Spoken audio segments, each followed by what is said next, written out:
Доброго времени суток, дорогие зрители! Я вас приветствую на своем канале. Итак, в Ташкенте состоялась первая официальная встреча президента Узбекистана Шавката Мирзиёева и президента Кыргызстана Садыра Жапарова. Церемония прошла в резиденции Куксарой. Главы государств искренне поприветствовали друг друга, после чего удалились на переговоры в узком формате.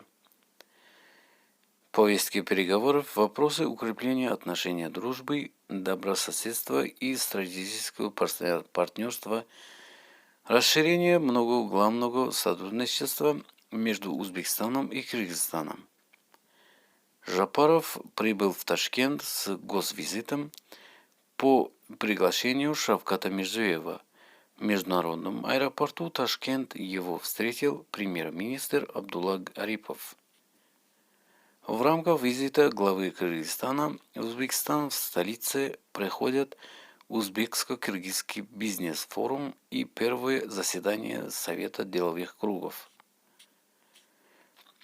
Также заявил Мирзиёев, что наше укрепление в дальнейшем – это серьезные отношения между границами и союзские дружеские отношения. Дорогие, что вы об этом думаете? Пишите в комментарии, ставьте лайк.